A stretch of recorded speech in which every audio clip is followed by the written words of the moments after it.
Tout le plaisir est pour nous de vous retrouver dans le cadre de ce journal. Mesdames et messieurs, bienvenue. L'ancien vice-président de la République et président national du mouvement des libérations du Congo est arrivé ce samedi 27 août 2022 à Bumba, dans la province de la Mongala. Comme à l'accoutumée, Jean-Pierre Bemba Gombo, qui est accompagné de son épouse, a été chaleureusement accueilli par une foule nombreuse de la population qui avait pris d'assaut les tarmacs de l'aéroport de Bumba afin de témoigner de son amour à son leader naturel. Du pied de l'avion, cadres militants, sympathisants du MLC et autres membres de l'Union sacrée de la nation ont accompagné sous une ambiance bon enfant Igwe national jusqu'au rond-point Mobutu où l'attendait une autre foule immense mobilisée pour la circonstance. Dans son adresse, Jean-Pierre Bemba Gombo a d'abord félicité la population pour la mobilisation et l'amour renouvelé en sa personne. Le chairman du MLC a ensuite rappelé le combat de son parti ainsi que les différentes péripéties politiques traversées depuis l'existence du MLC de 1998 jusqu'à la création de l'Union sacrée de la nation. Jean-Pierre Bemba Gombo a souligné l'importance du programme de développement à la base de 145 territoires mis en place par le chef de l'État dans le but de changer la situation sociale de la population. Aussi a-t-il insisté sur la cohésion qui doit caractériser la population du Grand Équateur. Pas question de division. Si nous sommes ensemble, nous serons forts, a-t-il indiqué. Par ailleurs, Jean-Pierre Bemba Gombo a annoncé à la grande satisfaction de la population la signature entre Sibé Congo et CDI Boamanda pour le lancement de la campagne d'achat de tous les maïs et riz dans les provinces de la Minga, Nord et Sud Ubangui d'ici quelques mois. Un projet qui vise à augmenter tant soit peu le pouvoir d'achat de la population. Signalons qu'après la ville de Bumba, Jean-Pierre Bemba Gombo a fait un aller-retour dans la cité de Ebonda où il a également communié avec la population locale. Le président national du MLC va ainsi passer nuit dans la ville de Bumba avant dimanche dans une autre contrée de l'espace Grand Équateur. Restons au mouvement de libération du Congo. Le président interfédéral du MLC de Kinshasa, Valentin Guérengo, a réuni vendredi les associations affiliées au parti. Question de préparer la tournée prochaine du président du MLC, Jean-Pierre Bemba Gombo, dans les communes politiques et fédérations de Kinshasa. Plus de détails avec Gisèle Etoko Ekouchou et Georges Libengue. QV aller loin, ménage sa monture du temps. C'est dans le cadre des préparatifs de la tournée qu'effectuera le président national du mouvement de libération du Congo, Jean-Pierre Bemba Gombo, dans le commune politique et fédération de Kinshasa, que le président interfédéral du MLC ville de Kinshasa, le sénateur Valentin Guérengo, a réuni deux associations et structures spécialisées affiliées au MLC. Appui à parti et puis na ligue. Parce que l'objet réunion na fédération. MLC ndenge mikanda nango lobby to tambola kalokola benga na français triade. Triade ezali 3 personnes en un seul. Les 3 personnes ezali ba structure, ezali ba ligue, ezali ba organe du parti et mokonzi nango ezali ben. Alors pona ko lakisa ke triade wana eza ko tambola malamu. Il faut que respiration et ça information et que na organe à parti et que na structure et que na ba ligue. Donc la lobby na solo qui na organe à parti, lelo na solo li na ba structure na ba ligue. À ce moment-là, na katia triade wana tout ça la même information.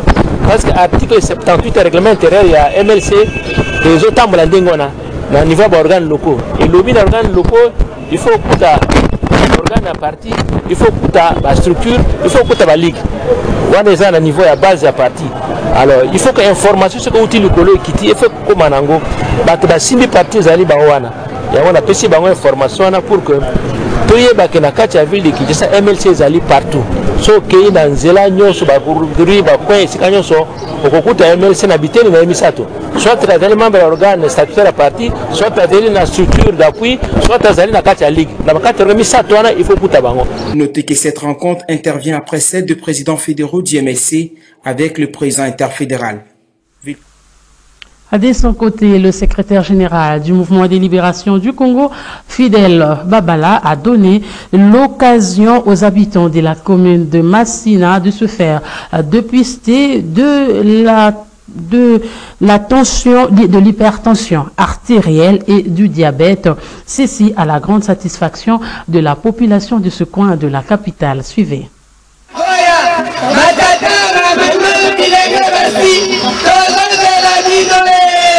Plusieurs décès non expliqués dans la ville de Kinshasa.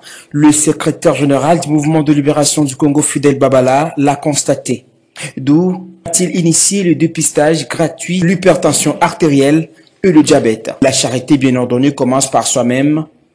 Ces consultations gratuites ont débuté dans le district de la Tiango, sa terre natale. Initiative très saluée, l'explique le docteur Gloire Kawen, membre de la dynamique Fourmi Telema. L'initiative a été prise sous l'impulsion de notre secrétaire général, l'honorable Babala, qui a eu à constater qu'il y a plusieurs décès non expliqués et il nous a intéressé les jeunes que nous sommes pour descendre précisément là, dans la commune de Massina Siforko, dépister toute personne volontaire en vue de connaître son état et ses chiffres tensionnels.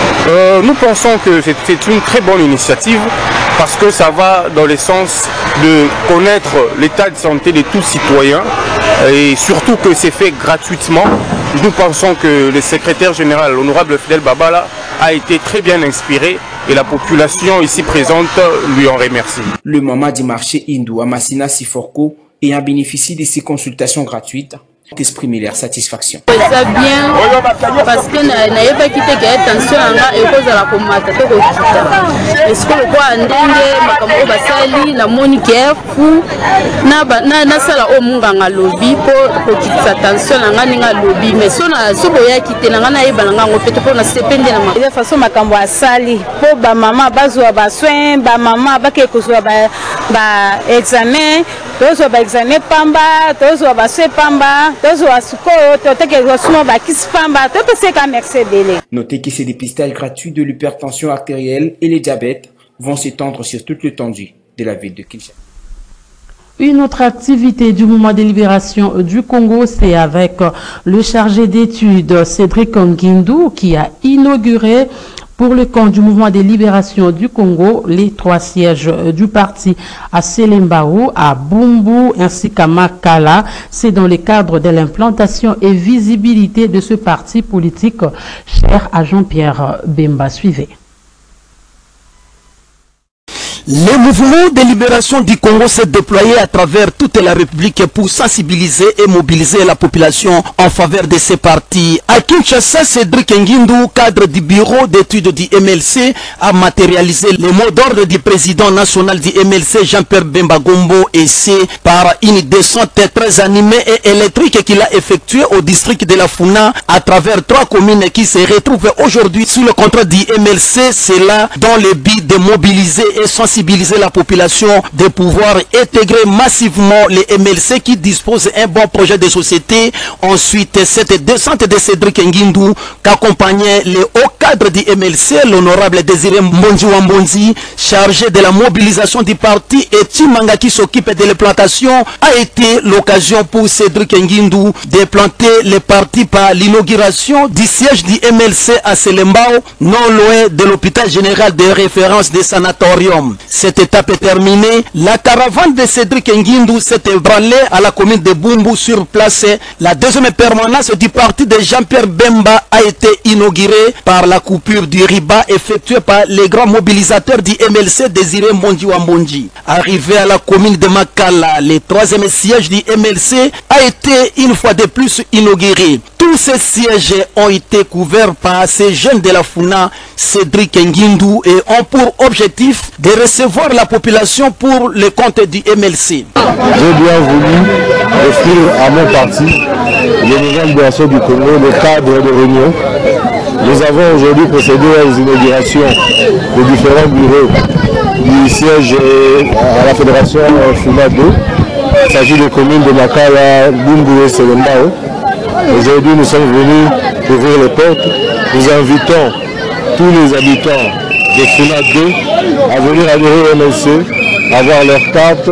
Et s'ils veulent avoir des nouvelles du parti, s'ils veulent discuter politique, ils ont un cadre aujourd'hui à Makala, à Selembao et à Bumbu pour communier dans les couleurs du MLC.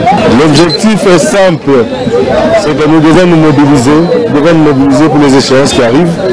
Nous sommes un grand parti et le président national est en tournée et nous devons tous être prêts à l'accueillir dans nos bases. Après avoir couvert les communes de Selembao, Bumbu et Makala, Cédric Ngindu a projeté une deuxième descente à Funa pour couvrir les communes qui restent en termes de plantation du parti, la mobilisation et la sensibilisation de la population pour les comptes du MLC.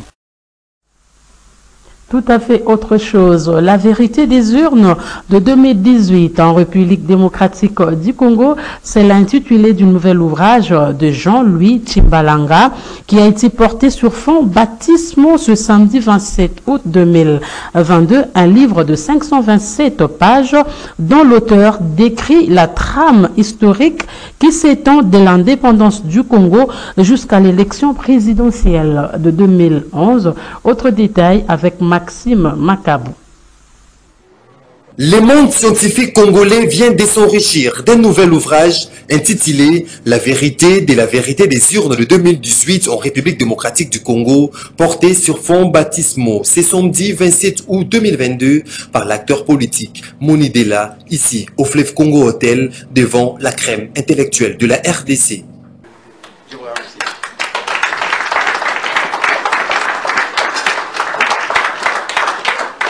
Tout a commencé par les témoignages émouvants de premiers lecteurs du dit ouvrage, notamment le professeur Kambaï Bouacha, Willy Kalengai et Mami Ilela, qui ont appelé à la consommation sans modération de cet ouvrage qui éveille l'esprit pour le développement de la RDC. Ces livres de 527 pages, rédigés par Jean-Louis Tchimbalanga, l'auteur décrit la trame historique qui s'étend de l'indépendance du Congo en 1960 jusqu'à l'élection présidentielle de 2011. C'est pour lui un héritage qu'il met à la disposition de la jeunesse actuelle d'abord et ensuite pour léguer aux générations futures afin qu'elles puissent avoir des pistes de discussion rationnelles, contradictoires, instructives et pertinentes, le tout pour l'intérêt supérieur de la nation.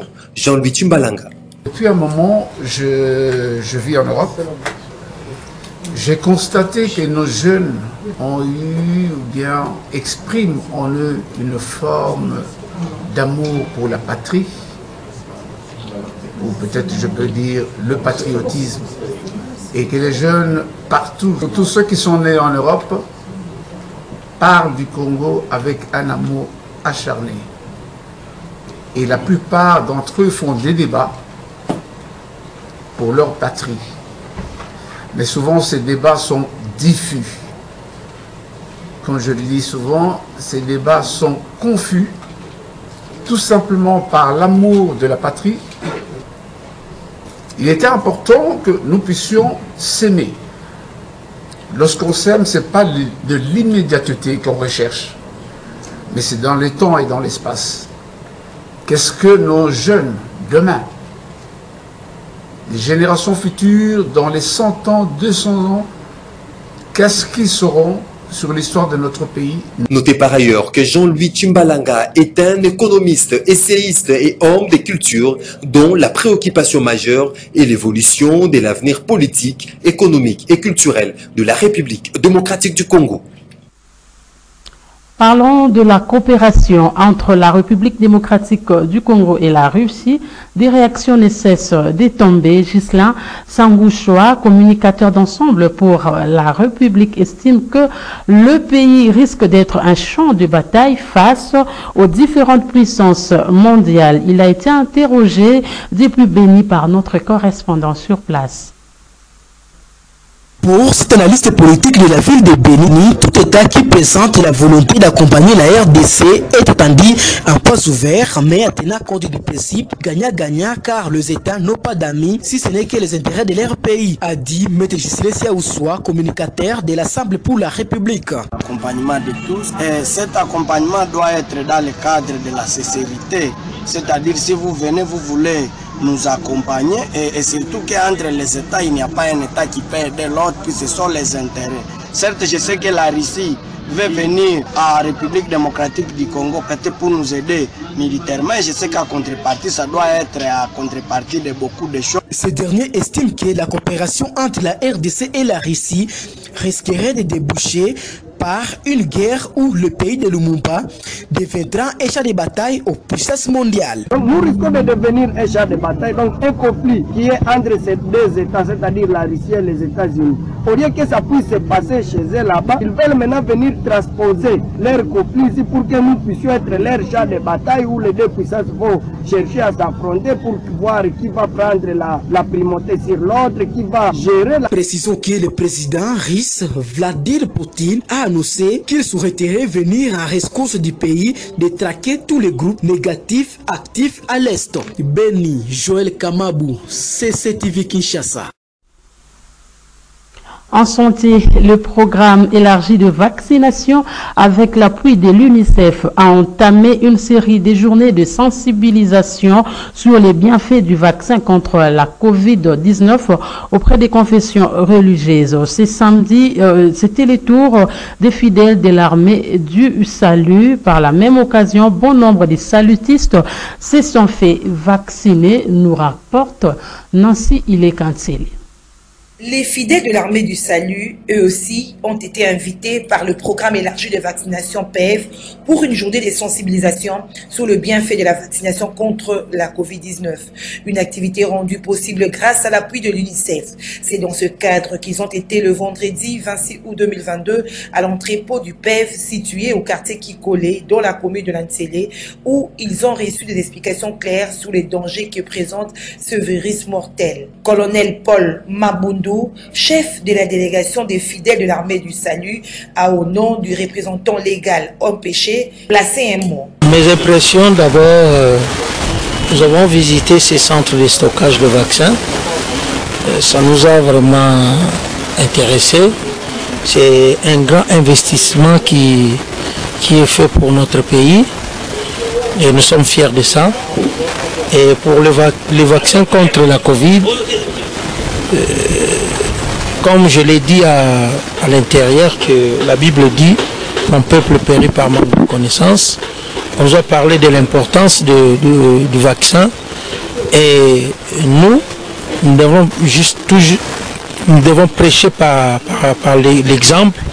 Et moi-même, je me suis vacciné, c'est depuis l'année passée, au mois de novembre.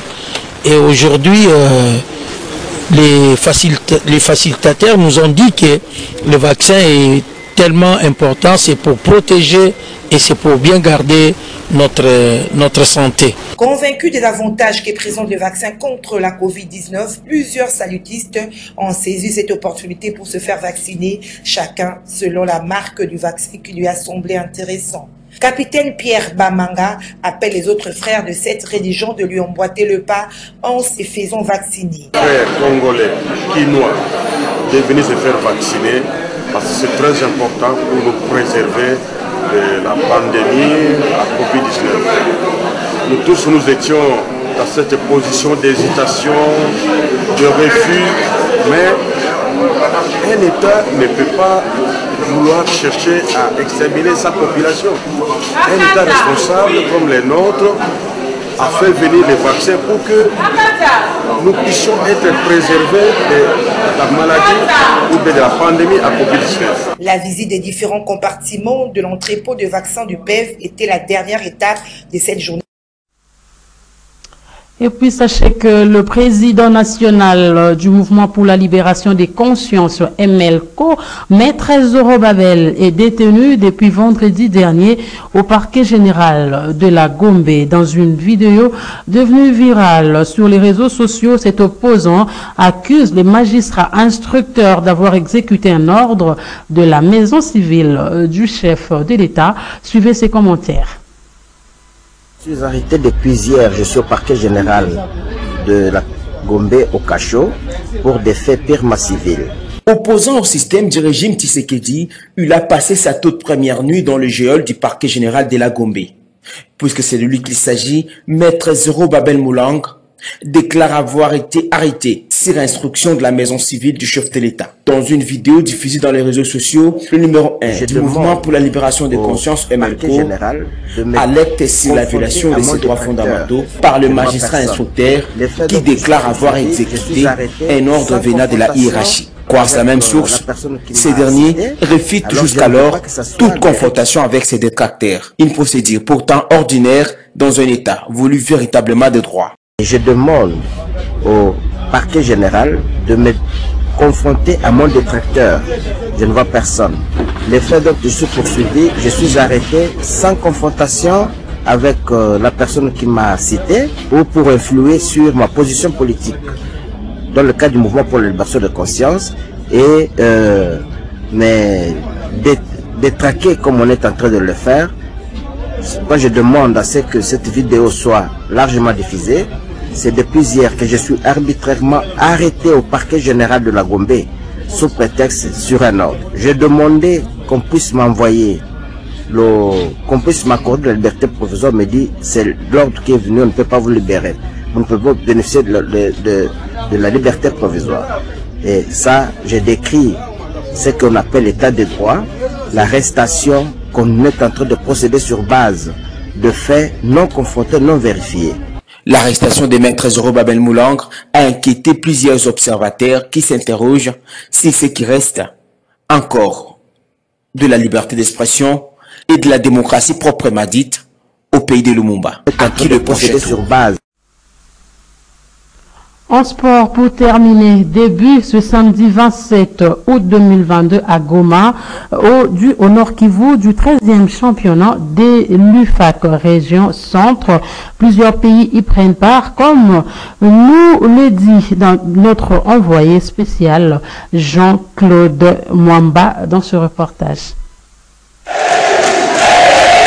Deuxième championnat d'Afrique de karaté région centre, le Cameroun tenant du titre a fait respecter son rang avec plusieurs médailles en or raflées en 4 tâches chez les dames comme chez les messieurs. Chez les juniors dames, Zéhi Bineli du Cameroun est championne de médaille d'or talonnée par la Congolaise Kabamba Christophe.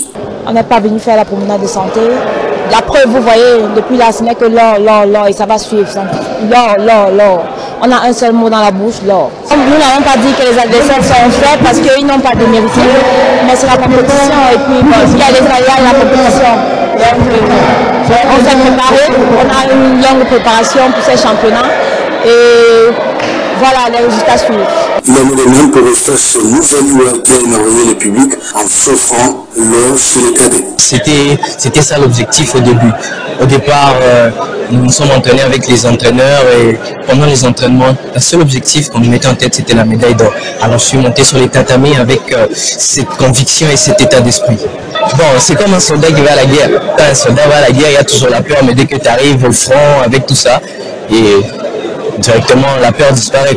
C'est une joie pour moi, mais aussi une joie pour une fierté pour mon pays, mais aussi mes coachs qui ont dépensé leur temps pour me former et faire ce que je suis maintenant. Par ailleurs, la République démocratique du Congo est partie en comité en reçoit la médaille d'or grâce à Ikou Kouyanik chez les cadets. Sa victoire, lors de première surprise, a été vivement saluée. Ça me fait vraiment de la joie comme pas possible. Je remercie vraiment à mes coachs et aussi à mes équipes. Donc on avait vraiment bien préparé nos entraînements. On avait vraiment bien préparé. Selon moi, j'ai vu que j'étais très élevé que l'adversaire. Elle était un peu là-bas et voilà. En attendant la fête de combat, la bataille s'annonce rude entre le Cameroun et la République démocratique du Congo, même si la Guinée équatoriale et le Burundi n'ont pas encore dit leur dernier mot. Ce journal est terminé. Mesdames et messieurs, merci de l'avoir suivi. Excellent week-end chez vous.